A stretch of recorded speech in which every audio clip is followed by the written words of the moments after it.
Makjang, Melanin stories are top notch, stay tuned.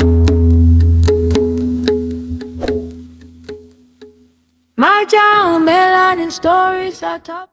There is a particular kind of grief that does not announce itself with tears. It arrives quietly, wearing your perfume, sitting in your chair, answering to your name in the voice of someone you loved before you loved yourself. The story begins, as most disasters do, with something beautiful. It was a Thursday evening in October, the kind of October that London does without apology, where the sky bruises purple by 4 in the afternoon, and the streets smell like damp leaves and something frying somewhere nearby.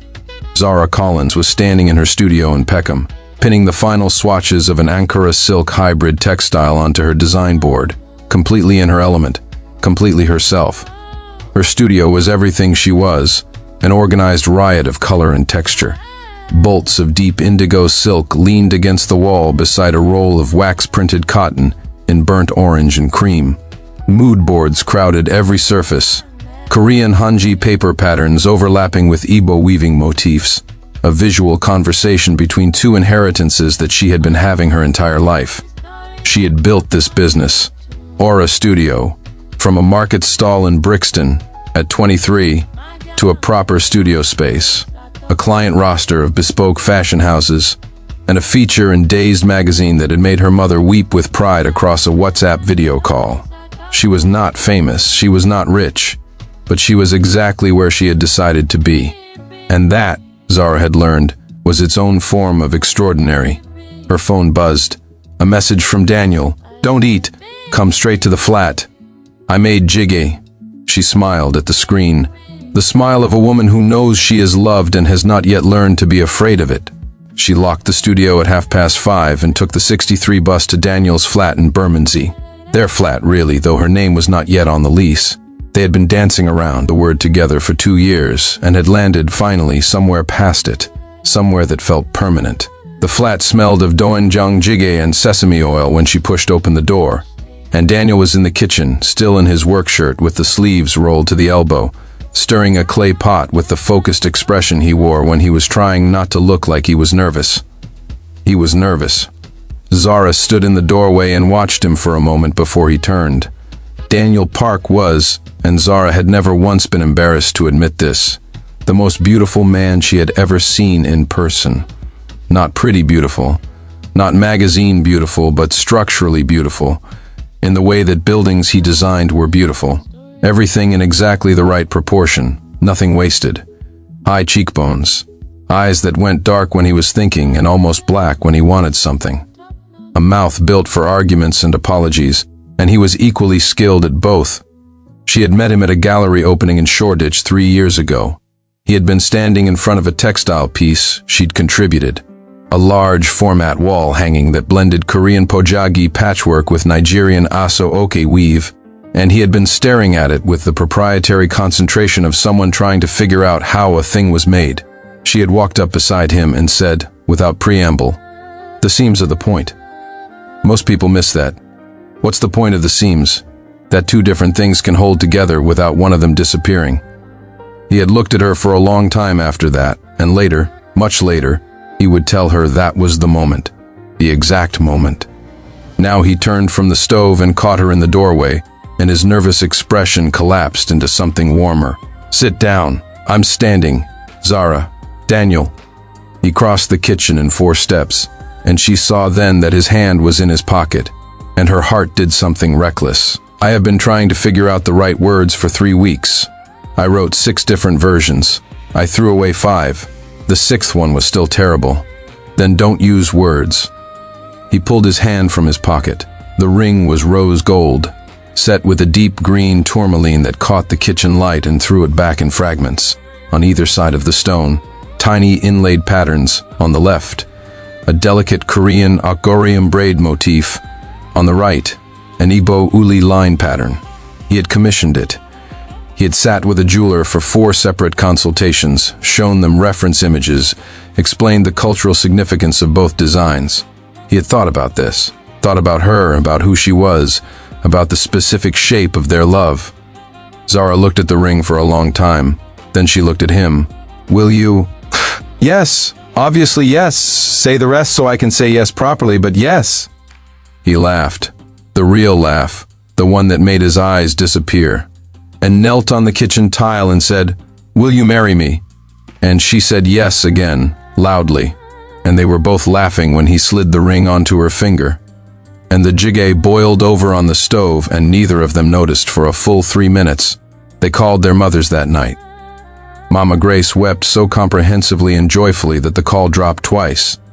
She called Zara her Nena, her grandmother reincarnated, the highest praise in her vocabulary, and demanded to know when the wedding would be and had they booked a church, and was it a big ring, and she wanted to see it on video call immediately.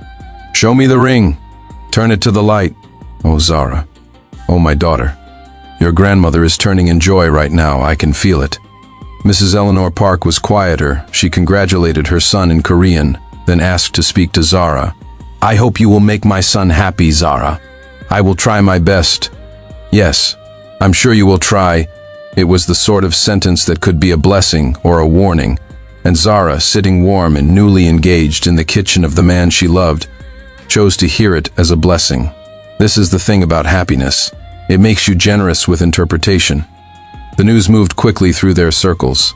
Friends called, texted, sent champagne emojis in quantities that felt aggressive. Marcus Webb sent a voice note, nearly 4 minutes long. "Zara, I cannot believe this. I'm genuinely so happy for you. You know you're my person. Tell Daniel he'd better take care of you or I will personally haunt him. I don't know how yet, but I'll figure it out." Marcus, the one consistent thing in her life before Daniel. They had grown up 3 streets apart in Peckham, both second-generation Africans navigating English schools that could not quite place them. His family was Ghanaian. Hers was a complex equation of Nigerian mother and Korean father, and a community that found her interesting the way people find unusual flowers interesting, with genuine curiosity and a slightly proprietorial sense of fascination. Marcus had simply found her Zara from the beginning, and never seemed to need to make more of it than that. The engagement sat in her chest like a warm light all through October. Then Serena called.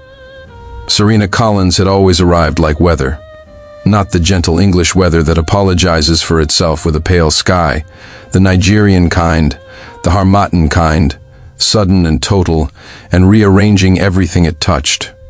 She was 4 years older than Zara, and they shared a mother, but not a father. Serena's father had been Mama Grace's first husband, a man who left before Serena turned 2, and Zara's father had been her second. A Korean man named James, who came to Lagos on a trade mission in 1990 and stayed for love and never really left, not even after he died. The half-sister distinction had never officially mattered between them. Mama Grace had raised them as one thing, but in the private language of families, beneath the surface of love, there are always other conversations happening. Serena was beautiful in a way that rooms noticed. Tall, with the kind of cheekbones that suggested a sculptor was involved somewhere in her ancestry. She had studied marketing in Manchester, stayed for work, and built a career in brand strategy that suited her perfectly. She understood, with clinical precision, what made people want things, what made people need things. Zara had always known this about her sister. She had simply never thought to be afraid of it. When Serena called, it was a Tuesday in late October, 3 weeks after the engagement. Zara was eating rice and stew at her studio desk when the phone rang. "Serena, have you been ignoring me?" "I haven't been ignoring you. I've been processing." "Zara, you're getting married. I am. To Daniel. That is the man. Yes, I'm happy for you." "You know that. I know that. Why do you sound like you're reading that off a card?" "I'm not. I'm genuinely happy. I've been thinking about Daddy." Zara set her fork down. "I know. He would have been so loud. You know how he got when he was proud. He would have embarrassed you completely. He would have cried and then denied it. He would have made 3 toasts and each one would have been longer than the last." They laughed together, and in that moment the warmth between them was real and uncomplicated and old. "To London, before the engagement party. Help you plan, just be with you. Is that okay?" "Serena, of course that's okay. You don't need to ask that." "Daniel won't mind. Daniel likes you. Good. I'll come in 2 weeks, the weekend of the 14th. I'll make up the spare room." "You're such a good sister, Zara. You really are," Zara told Daniel over dinner that night. He was pleased. "It'll be nice for you to have her here. You always seem, I don't know, more yourself when she's around." "Is that a criticism?" "It's an observation. You relax. You stop worrying about everything." Zara looked at him across the dining table. Daniel had been quieter than usual this week, slightly distracted, arriving home later than expected twice, eating without really tasting anything. She had noticed, but hadn't pressed, there was a large commercial project at his firm, a mixed-use development in Stratford, and the pressure had been building for weeks. "Is the Stratford project okay?" Something crossed his face, a flicker, quick and managed. "It's fine. A few complications, but nothing we can't handle." "You'd tell me if it wasn't fine?" Covering her hand with his, of course. "I always tell you everything." She believed him. She had no reason not to. This is another thing about happiness. It fills the space where doubt would live, and you don't notice the vacancy until much later, when the happiness is gone and the doubt comes flooding back in. Zara Collins arrived on a Friday evening with 2 suitcases, a box of Mama's chin-chin, and an energy that filled the flat's hallway before she was fully through the door. She was dressed in a caramel-colored coat over a fitted dark dress, her locks pinned up, gold at her ears and wrists. She looked, Zara thought as she opened the door, like someone who had prepared for an entrance, which was not unusual for Serena. She always prepared for entrances. "My sister!" Zara stepped into them, and the hug was genuine and warm, and she felt something loosen in her chest that she hadn't known was tight. "You look incredible." "I know, I worked on it." Serena pulled back and held Zara at arm's length, studying the engagement ring. Her expression was careful, pleasantly careful, the way a person looks when they are experiencing an emotion they have decided not to name. Oh, Zara, it's extraordinary." "He had this made, 4 consultations with a jeweler. He loves you." "He does. Good. Where is he?" Daniel arrived at 7:15, apologetic for the 15 minutes, arms full of supermarket flowers, yellow tulips he had clearly grabbed in a hurry, but had thought to bring. That was Daniel. He thought to bring things. The dinner was good, the kind of dinner that Zara would look back on later and find unbearable in its ordinariness. The 3 of them around a tabletop grill, smoke rising, meat sizzling, Serena telling a story about a terrible client presentation, Daniel laughing harder than Zara expected, Zara watching them both with a glass of wine in her hand, and something that felt, at the time, like gratitude. This is my family. This is what I'm building. She did not notice that first night, the way Serena watched Daniel when he wasn't looking. She was not looking for it. The next 2 weeks moved pleasantly. Serena extended her stay. She helped Zara catalog a backlog of fabric inventory at the studio, called 3 event venues for the engagement party, and negotiated quotes down with the efficient ruthlessness of someone who did this professionally, researched caterers who could do both a Nigerian and Korean spread without one cultural contribution being merely decorative. She was good at everything she touched. She always had been. This is what I wanted, for the people I love to love each other. Marcus came for dinner one Thursday. He and Serena had always gotten along in the cordial, slightly competitive way of 2 people who are each accustomed to being the most interesting person in a room. Marcus was quieter than usual that evening, Zara thought. After dinner, while Daniel cleared the kitchen and Serena took a phone call, Marcus sat beside Zara on the sofa. "How are you actually doing?" "Wonderfully." "Why does everyone keep asking that like it's a trick question?" "Because you're Zara, and you always say wonderfully, and sometimes you mean it, and sometimes you're managing a feeling." "I'm genuinely wonderful, Marcus."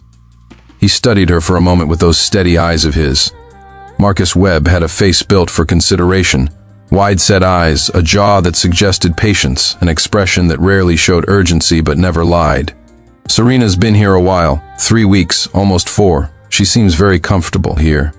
Zara's frown deepened, but Daniel came through from the kitchen just then with a plate of cut fruit, and the moment dissolved. Daniel began coming home earlier. Zara noticed this but filed it pleasantly. He was less stressed, perhaps. He was cooking more, the elaborate Korean dishes he reserved for weekends. He and Serena had developed a comfortable banter. She teased him about his precision, and he responded with the dry humor he reserved for people he was genuinely at ease with. There are things that happen in the peripheral vision of your life that you do not allow yourself to bring into focus, because to focus on them would require acknowledging what they are, and you are not ready for what they are. Zara was not a naive woman. She was perceptive, emotionally intelligent, trained by art and by heritage to see pattern and meaning in things that presented themselves as decorative. But there is a particular blindness that love creates, not stupidity, not weakness, but a necessary optimism without which love cannot function. So here is what Zara did not see.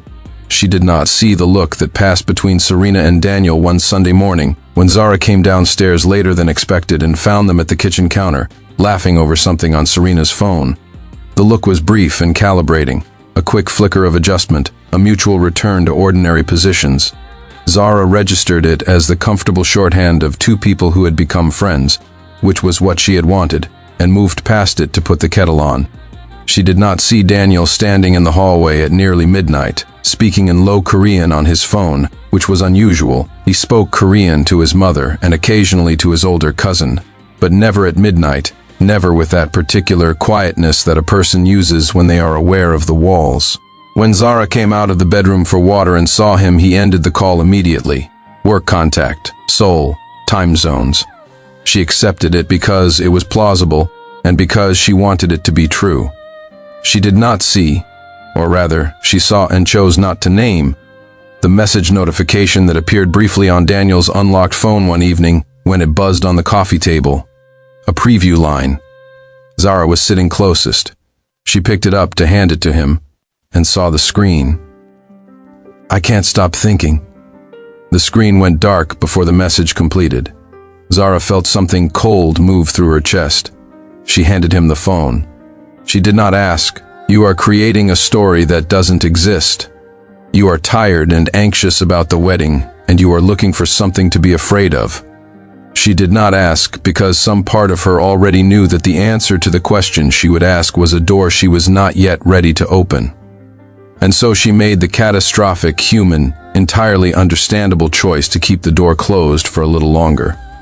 What was happening in the weeks that Zara was not watching, Daniel had, in September, 6 weeks before Serena's arrival, received news that the Stratford Development Project, the largest of his career, the project that was meant to establish him as a lead architect at his firm, had been quietly reassigned, not cancelled, reassigned. His senior partner had delivered the news with the careful corporate vocabulary of someone who has learned to make a diminishment sound like a courtesy. Restructuring of the team. Bringing in additional oversight. Your strengths are better deployed on the residential portfolio. And said he understood, and had gone home that evening and told Zara the project had hit complications. He could not bring himself to tell her the full truth. Not because Zara would have made it worse. She would not have. But Daniel Song, beneath the beautiful architecture of his competence, was a man who needed to be believed in at all times. His mother had raised him in the high-pressure Korean parenting tradition that he intellectually rejected and emotionally could not escape, where love was conditional on achievement and achievement was never quite enough. Zara's love was unconditional. He knew this. It was, paradoxically, what made it difficult for him to accept her witness during failure. She saw him too clearly, and that clarity felt dangerous when he was falling. Serena had arrived into this. She had not created the vulnerability, but she had, with the precision of someone who understood human architecture, found it. It had begun simply. She had found him sitting alone in the kitchen at 10:30 one night, staring at his phone, and she had poured 2 glasses of wine without asking and sat across from him. "You look like someone who's carrying something heavy." And Daniel, tired, privately humiliated, longing to be known and not examined, had told her about the project, and she had listened. She had not advised, she had not offered solutions. She had simply listened with a particular quality of attention that makes a person feel, temporarily, as though the world has rearranged itself to accommodate them. This is how it starts sometimes, not with grand passion, with a cup of something warm offered at the right moment. He had told himself it was nothing. He had told himself it was nothing, repeatedly, which is the first indication that it is something.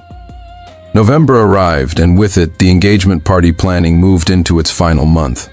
The venue was a function room at a Peckham restaurant that Zara loved, a Nigerian-Korean fusion spot she had found 6 months ago and quietly claimed as theirs. Zara was happy. She was busy and happy, which is a combination that keeps the peripheral vision fully occupied. The first real crack came on a Tuesday evening. A client meeting had canceled. Zara decided, spontaneously, to come home early and cook a fusion of jollof rice and bibimbap that Daniel had once declared the best thing he had ever eaten in his life, that she made only on occasions that deserved it. She stopped at the Ghanaian Korean grocery on the high street and bought what she needed. She came into the flat. She heard voices in the living room, Serena and Daniel, which was not unusual. They were often both home before her now. But the voices were low. Not secretive low, intimate low. The register of people who have forgotten that the rest of the world exists. She stood in the hallway, her grocery bag in her hand, and listened without choosing to listen. You know that's not what I mean. I'm saying that when I'm with you, I feel like I can just be. Serena, I know, I'm not. I just need to say it once. Zara stood in the hallway with her grocery bag and her dinner plan and her engagement ring and felt the cold thing move through her chest again. The same cold thing from the phone screen, the same cold thing she had been choosing not to name. She put her grocery bag down on the floor quietly and stood very still. Then she picked it back up, walked to the front door, opened it, closed it loudly, and called out, "I'm home." The client canceled. I thought I'd cook. By the time she walked into the living room, they were sitting on separate pieces of furniture. Serena with her laptop, Daniel with his phone, both of them with the slightly over-calibrated casualness of people who have just rearranged themselves. His smile real, but something behind it. "You're early. Lovely. What are you making?" Zara looked at them both. Her sister, her fiancé. She looked at the space between them, which was geometrically ordinary and emotionally exact, and she made a decision. She smiled. "The bibimbap jollof. Help me chop peppers." She didn't sleep well that night. In the dark, beside Daniel's sleeping body, she lay and conducted the internal trial she had been postponing. The evidence was, she told herself, circumstantial. A truncated text message, a low conversation, a silence that meant something or nothing. She turned toward Daniel's warmth and studied his sleeping face in the dark, the peaceful, unconscious architecture of it, and felt the full, terrible, complicated weight of love. He would not. He knows what this would mean. He would not. She slept eventually. The next morning she called Marcus. "Say what you were going to say at dinner that time, when you stopped yourself." "Carefully, Zara. Say it. I don't have anything concrete. I wanted to be clear about that. I've watched Serena around Daniel. I've watched her the way I watch a structural element I'm not sure about. Not because I've seen a crack, but because the load-bearing math isn't quite adding up. She pays him a particular kind of attention, the kind that isn't about you, smaller than she intends. What do? I think you have to decide what you need to know and what you're willing to find out. That's not helpful." "No, it isn't." The engagement party was 3 weeks away. Zara made a decision, not a wise decision, not a cowardly one, but an honest one. She would create conditions for the truth. She would give it a door to walk through. She told Daniel on a Friday that she had a client dinner that evening. He accepted this without suspicion, because Zara had client dinners. She had a working life, a full one, and he had always respected its demands. She had no client dinner. At 7 o'clock, she drove to a street 2 roads from the flat and parked. She sat in the car for 45 minutes, listening to a radio program she couldn't follow because her heart was making too much noise. At 7:45, she let herself back into the flat with her key, quietly. She would later remember every sensory detail of the next 60 seconds with the kind of clarity that the brain reserves for irreversible moments.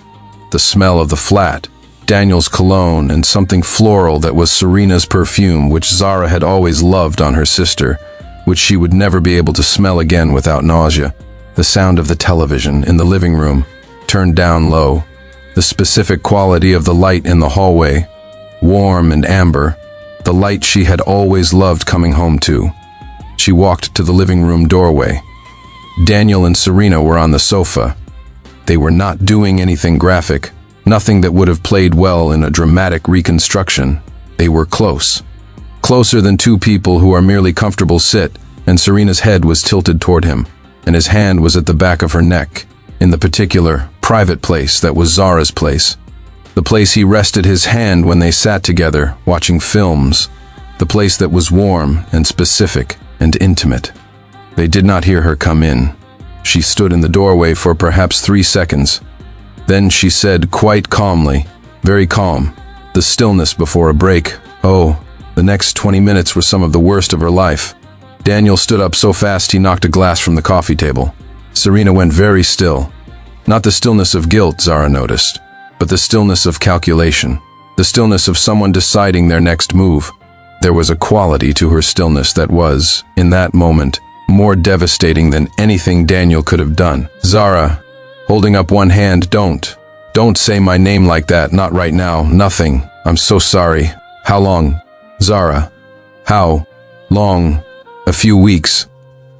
It's not, we haven't. I am asking you a question and I need you to answer it properly, directly, not with guilt but with strange relief. 3 weeks. Zara turned to her sister. 3 weeks. Yes. While you were staying in my home. Serena said nothing, her voice breaking, not into tears but into something structural.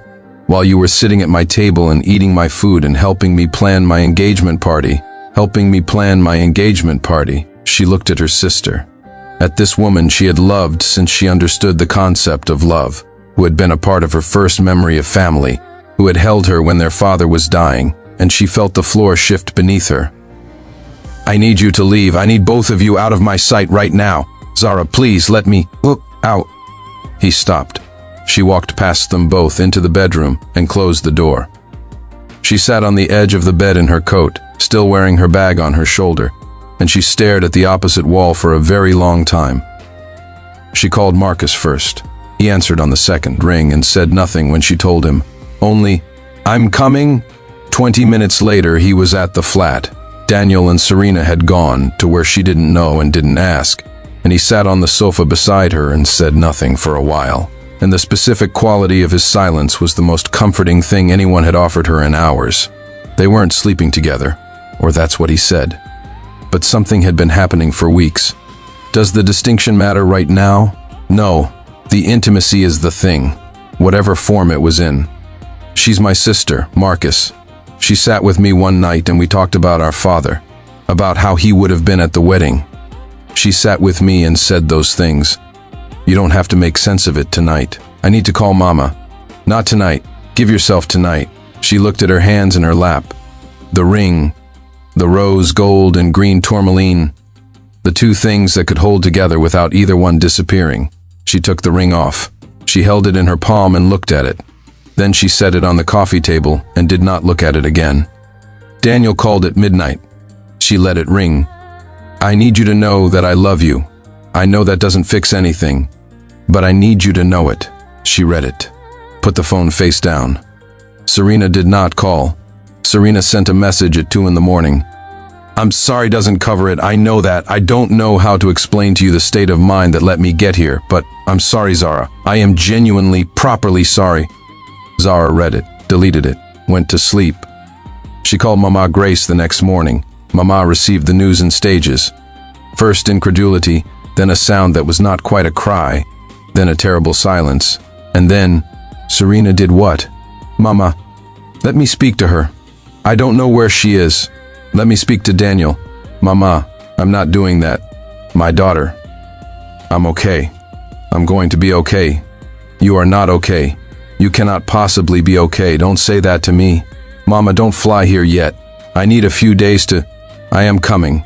I will book a flight today. And I will speak to Serena. She is still my daughter. This is still something I have been too soft with her. About things. For a very long time. That is also a truth I have to face. Go and rest. I am coming. On the third day, Zara did something she had not planned. She went to see Mrs. Eleanor Park. Daniel's mother lived in a clean, quiet flat in Kensington. Korean art on the walls. A small indoor garden of bonsai and succulents. The smell of barley tea always present. She was a small woman who moved with enormous precision, as if space were a resource she did not waste. She had never been warm to Zara. Not cold, never unkind, but the warmth never quite arrived. Until now, Zara had attributed this to the gap in their backgrounds. She had not attributed it to anything more deliberate. Mrs. Park answered the door and looked at Zara's face, and something moved behind her eyes. Surprise, then something else. Something that settled too quickly into composure. "Zara, come in." They sat in the living room with tea that Mrs. Park made without asking. The apartment was very quiet. You know, I did not know the details. But you knew something was happening. Choosing her words carefully, Daniel called me. Some weeks ago. He was in a state of conflict. He told me there was a situation he didn't know how to resolve. I told him. She stopped. "What did you tell him?" I told him that he should think carefully about what kind of life he wanted, about whether the life he had chosen was truly the right one. The silence in the room was extraordinary. Zara absorbed this slowly.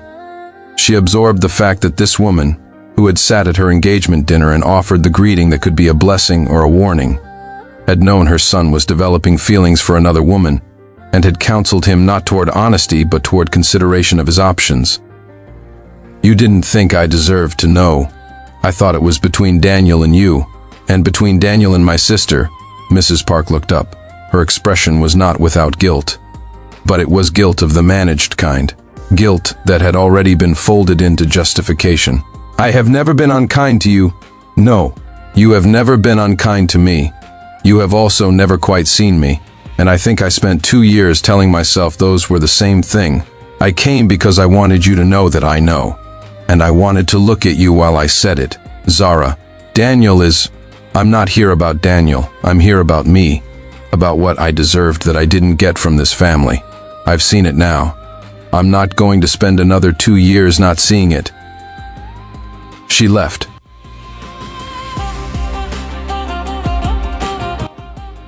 Out of the clean, quiet flat and into the gray Kensington Street, and she stood on the pavement for a moment and breathed carefully. And she felt, beneath the hurt, beneath the grief, beneath the thing that was still too large to name, something that was, distantly, like clarity. Mama Grace Collins arrived at Heathrow on a Tuesday morning with one large suitcase, a cooler bag of homemade food, and the terrifying composure of a Nigerian mother who has decided to deal with something. Zara met her at arrivals, and her mother held her for a long time without speaking, one hand at the back of Zara's head in the ancient essential gesture of maternal comfort. The human thing, the first thing, the thing that predates language. Then Mama pulled back and looked at her daughter's face with the comprehensive attention of a woman who has been reading this face for 28 years. "You've been sleeping, some. You've been eating? Marcus has been cooking. Good boy, that one. Always was. Where is Serena?" "A hotel in Brixton." "She called me. She wants to talk." "She will talk. But first she will talk to me." The meeting between Mama Grace and Serena happened without Zara present, in a coffee shop off Cold Harbor Lane. Zara never knew exactly what was said between them. What she gathered from Mama's face when she came home afterward was that it had been long and difficult and honest in the way that things between a mother and child can only be honest when something has been irrevocably broken and there is nothing left to protect. What Mama told Zara was this: she is sorry. She knows sorry is not enough. She also has feelings for him that she did not plan. I am not telling you this to excuse her. I am telling you this because it is the truth and you deserve the truth. Zara sat with this. Feelings. The word sat in the room between them like an object.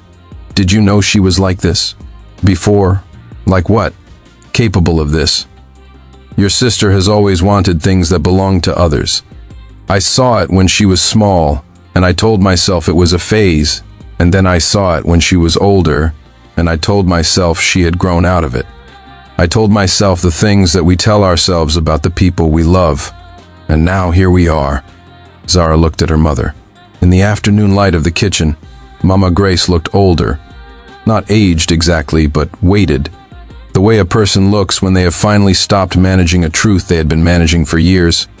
I'm not going to cut her out of my life. I don't know what we are to each other now. But I'm not going to pretend she doesn't exist. That is a better decision than I would make. You'd make it too. You'd just be angrier for longer first. A small, exhausted smile crossed Mama's face.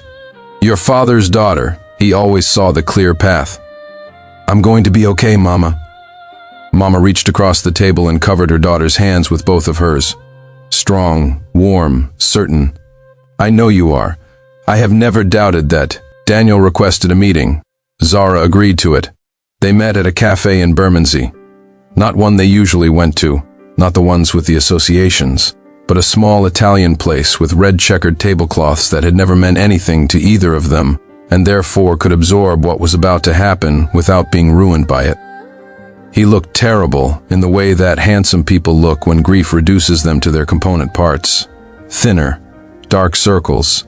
His hands around his coffee cup were still, too still, the stillness of a person exercising deliberate control. I have wanted to explain. But I also know that explanation isn't what this is about.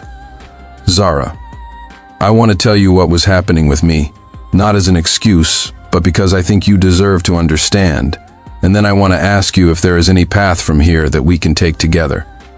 She listened. He told her about the project, the reassignment, the shame he had been carrying privately for months, the way it had hollowed him out in a place he hadn't known was hollow, until it was. He told her that Serena had, without apparently trying, found that hollow place and filled it temporarily with the specific attention that it needed. Not love, he said, not anything like what he felt for Zara, but relief. The relief of being seen without expectation. I know how that sounds. It sounds like you let my sister be a mirror that showed you only the things you wanted to see, and then when you liked the reflection, you chose the mirror over the woman who was showing you the full picture. He looked at her. She couldn't be disappointed by you because she didn't love you. The safety you felt was the safety of not being fully known, and I had been trying to fully know you for 2 years. After a long silence, yes, that's what happened. Exactly that. You needed the project to fail publicly so you could grieve it properly. But you hid it from me, and the hiding created a space that she could fill. You didn't love her. I believe that. But you chose her comfort over my truth, and you let that choice go on for weeks in my own home. The phone messages, the midnight calls, the way you held the back of her neck. Daniel flinched, absolutely steady. And it cost her. That was mine. That specific thing was mine. Is there any path? Any at all? Zara looked at him for a long time. She looked at the man she had loved with her whole self, the man who had made her a ring that understood her, the man who had said, I always tell you everything, and had not told her the most important things. Not right now. Not for a long time. Maybe not ever. I don't know yet. Okay. I understand. I hope you figure out how to be known by someone, properly known. I hope you get to that place. I hope it's beautiful when you do. She stood, and she left, and she was crying before she reached the corner, but she kept walking. Zara did not cancel the engagement party. She converted it. She called the venue, changed the booking from engagement celebration to studio launch, and used the deposit to fund the evening as a proper Aura Studio promotional event, inviting the guests who remained, adding editors and buyers and designers from her industry, and turning what would have been the celebration of a beginning into a defiant assertion of one. Marcus helped. A few close friends helped. Mama stayed for 2 weeks and helped.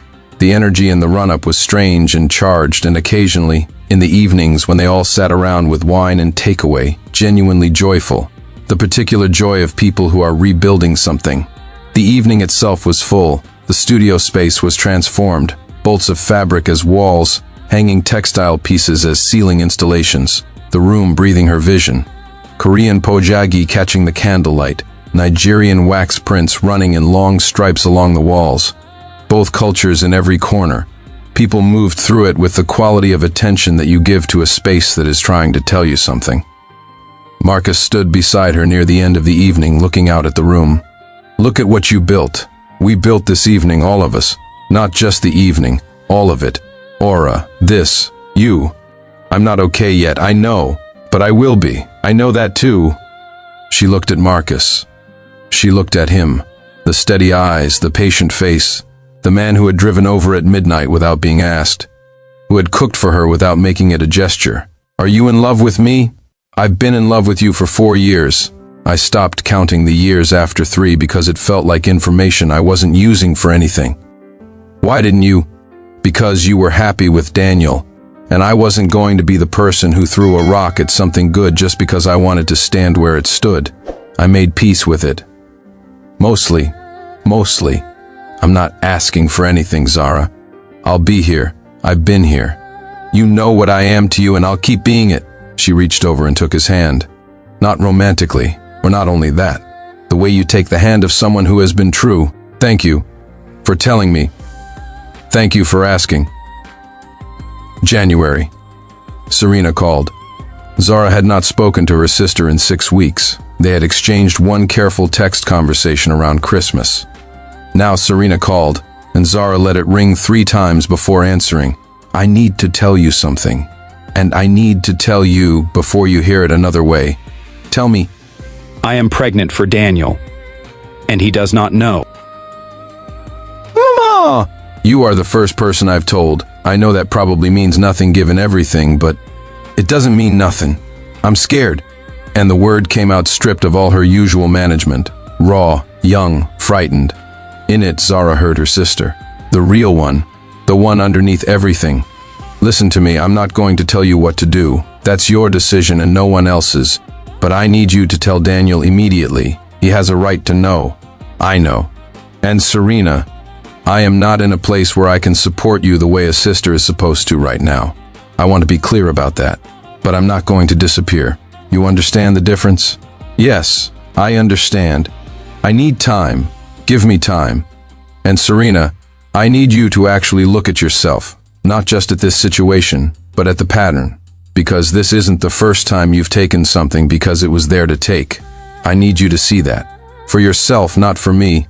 Mama said something similar. Mama loves you, she'll be there. But she can't do the work for you. No, she can't. Call Daniel today. And Serena, despite everything, and I mean everything, I love you. That hasn't stopped. I just can't be around it right now. You are a better person than I am. I'm a different person than you are. That's not the same thing. Call me when you know what you're going to do.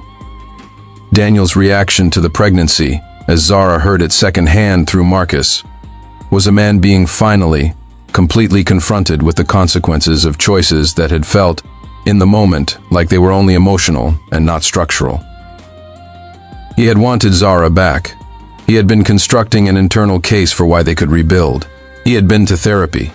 He understood himself better. He was becoming the man he wanted to be. And then Serena's call arrived and every scaffolding he had built fell sideways. He called Zara once, after he found out. She let it go to voicemail. I don't expect anything from you. I just need you to know that I'm sorry. Not just for what happened between us, for all of it. For taking something real and... I'm sorry. She listened to it. She did not call back. But she saved it briefly before deleting it. Not because she would return to it, but because the apology was real, and real things deserved a moment before they were let go. Mrs. Eleanor Park called Zara in February. I want to apologize. I gave my son bad counsel. I thought that perhaps you were not the right match, and I told myself that his unhappiness was evidence of incompatibility, and I did not consider that his unhappiness was something he needed to address within himself. I was wrong. Thank you for saying so. You would have been a good daughter-in-law. I would have tried, and I think eventually we would have understood each other. It was not forgiveness. It was not the beginning of a relationship.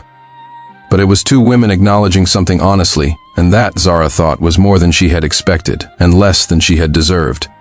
She was learning to hold both of those things at once. March. The daffodils on Peckham Rye. Zara walked every morning now, an hour before the studio opened, through the park and back again. It was a habit she had developed out of necessity, the way you develop the habits that hold you when the ornamental ones have been stripped away. The business had grown. The studio launch had converted 3 new commissions and an introduction to a fashion house developing an Afro-Asian fusion collection that needed a textile designer who understood the cultural specificity of both traditions from the inside. Zara was, they said, the only person they had found who could do this. She had always been the only person. Marcus came for breakfast on Sundays. This had become a thing, Unhurried, no agenda, the way Sunday breakfast should be. He cooked, she made the coffee. They talked about everything and nothing. The professional news, the family updates, the small observations about the city they had been exchanging since they were teenagers on the same Peckham streets. She was not in love with him yet, but she was moving toward something, deliberately, not urgently. One Sunday in March after breakfast, they walked to the park. The daffodils were extraordinary. Ridiculous, almost offensive in their yellowness, the way English spring always overcommits. Can I ask you something? Yes, when you decided to tell me, at the party. What made you decide then? You asked me. I could have deflected. But you asked me directly and you deserved a direct answer. Also, I was tired of carrying it. I thought, even if nothing comes of it, at least you'll know. And it'll be a real thing that happened, instead of a thing that only existed in me. I'm not ready. I want to be honest with you. I'm not there yet, I know, but I'm heading somewhere. And when I get there, if you're still... Zara, I have been here for 4 years. I will be here for however long it takes. But I also need you to know, I am not in this for the waiting. I am in this because you are you, and I would rather be around you in whatever form that takes than be somewhere else. Don't feel like you owe me anything for the waiting. She looked at him for a long moment. Marcus Webb, standing in the March daffodils in Peckham, patient and certain and entirely himself. You're a good person, occasionally, don't oversell it. She laughed, the real, full laugh, and took his hand and they walked, and the daffodils were impossible in their brightness, and the city moved around them, ordinary and enormous and full of the future. April. Zara Collins kept the baby. She moved to London, a flat in Lewisham, a new position at a smaller agency, a life reconfigured around a choice that had forced a different kind of honesty than the one Serena had ever practiced. They had coffee in April, their first proper meeting since the night Zara had come home early. It was awkward the way that only things between people who know each other completely can be awkward. All the familiar language still present, all the old rhythms still there. But the thing between them changed at the root. Serena came with a small bump showing beneath her coat. She sat across from Zara and wrapped her hands around her coffee cup and looked at her sister directly. I'm not going to ask you to forgive me. I don't think forgiveness is the right category for this. I think what I need is for you to decide over time if there's a version of us that can exist, not the old version. A new one. I think there might be. I think you are my sister, and I am going to be the aunt of your child, and those facts aren't going away. And I think the version of you I'm seeing now, making difficult choices and actually facing things, I think that's a version I can work with. Serena's eyes were bright. She blinked it back. I've been in therapy, properly. The actual kind. I can tell. It's uncomfortable.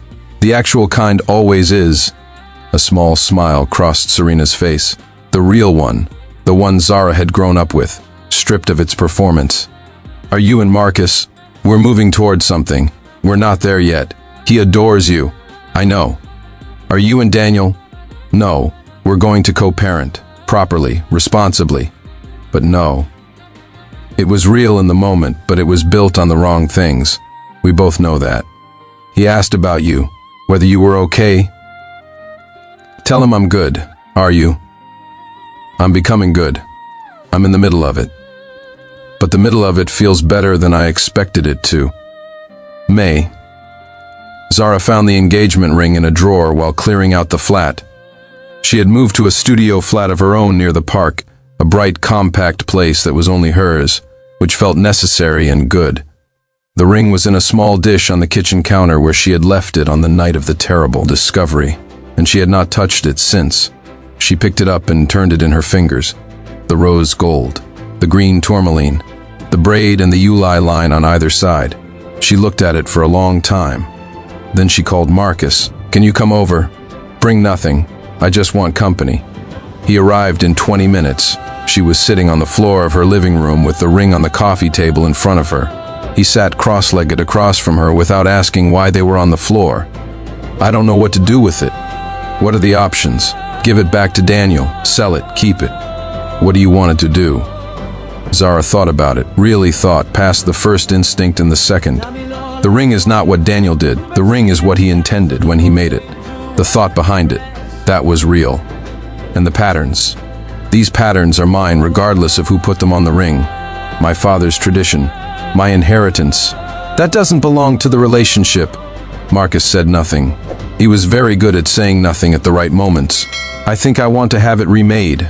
Not an engagement ring, something I wear on my right hand. A reminder. Of what? That I know who I am. That I was known well enough once for someone to put these patterns together. And that knowing who I am is mine to carry forward regardless of what anyone else does with it. Marcus looked at her. The long, careful look of someone who is filing something important. That is an extraordinarily good idea. I have them occasionally. More than occasionally. She smiled. He smiled back. And in the small flat in the evening light, something settled. Something that had been moving for months, arrived at a place where it could rest. Not permanently, but for now. For this. October again. The city has gone amber and purple at the edges the way it always does. The way that makes you forgive it for the gray months. Zara Collins is standing in her studio in Peckham. Larger now, a proper space with 2 assistants and a waiting list for bespoke commissions, pinning the final swatches of a new collection onto her design board. The ring, the remade one, the green tourmaline set now in a wide gold band engraved with both the braid and the Uli line in full, winding all the way around, catches the studio light from her right hand as she moves. Marcus is coming for dinner. He comes most evenings now, which is a thing that happened gradually and then suddenly, the way good things do. They have not rushed anything. He told her he loved her on a Tuesday in June, in her kitchen, while washing up, without fanfare or setup. And she said, I know, and then I love you too, and he nodded once, like a man who has received confirmation of a structural calculation, and they continued washing up, and it was the most romantic thing she had ever experienced. Mama Grace visits twice a year now. She and Serena are in a careful, rebuilding kind of relationship. Not repaired, not broken, but working. Mrs. Eleanor Park sent a card when she saw Zara's collection in a magazine feature. A handwritten card in Korean and English that said simply, "Your father would have been proud, as am I." Zara put it on the studio wall. Daniel has a daughter now, 5 months old. He sends a photo occasionally, to Marcus, not to Zara. The right amount of distance, the right amount of acknowledgement. He looks in the photos like a man who is learning to be known. Zara Collins is the difficult, beloved constant she has always been. No simpler, no more straightforward, but present and trying, which Zara has decided is enough. Her daughter's name is Grace Zara, after both of them, which made Zara stand in her bathroom and cry for 20 minutes and then laugh at herself. And Zara is standing in her studio at the end of October with her collection on the wall around her and the ring on her right hand and a text from Marcus that says, "Bringing wine, what do you need?" And she is not simply okay. She is exactly where she has decided to be, which is still, as it has always been, its own form of extraordinary. She thought she had lost everything. Her fiancé, her sister, her happily ever after. What she found, on the other side of all that loss, was the one thing that had been hers all along, herself. Unbroken, entirely. Welcome to Makjang Melanin TV.